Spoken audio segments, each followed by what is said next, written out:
Hi everyone, কেমন আছো সবাই? তো আগের ভিডিওতে তো তোমাদের সাথে শেয়ার করেছিলাম যে বোনের বিয়ের কেনাকাটা করতে চলে গেলাম। এই যে আমার একটা দিদি আছে, আমি আছি, বোন আছে আর মা। দুই বোন আজকের দিনটা একটু পাশাপাশি বসে একটু সময় কাটিয়ে নিচ্ছি, ওই আর কি। বিয়ের পর তো সবটাই স্মৃতি হয়ে যাবে, কি তাই তো? এবার আশা করি তোমরা দেখে বুঝেই গেছো যে কোথায় চলে এসেছি। হ্যাঁ, আমরা চলে এসেছি জেফা ইন্টারন্যাশনালে।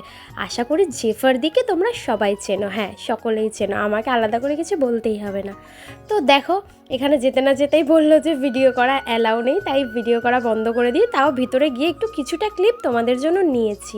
ভীষণ দারুণ দারুণ সুন্দর সুন্দর শাড়ি ছিল, কিন্তু আমাদের বাজেট অনুযায়ী প্রাইসটা এতটাই হাই লাগছিল। দেন আমরা ওখান থেকে বেরিয়ে যাই আর অন্য একটা স্টোরে ভিজিট করি। তো দেখতে পাচ্ছ এই যে শাড়িটা খুব সুন্দরই লাগছিল, কালারটাও খুবই সুন্দর। বাট আমরা চাইছিলাম একটু, যেহেতু বিয়ে হবে, বিয়ের দিন কনেকে লাল শাড়িতে আলাদাই একটা সুন্দর লাগে, নতুন বউ হতে চলেছে।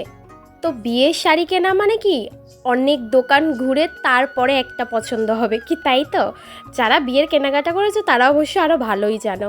তো এই কালারটা একটু রেড ছিল, কিন্তু মিষ্টি কালার টাইপের, একটু হালকা পিঙ্ক পিঙ্ক টাইপের।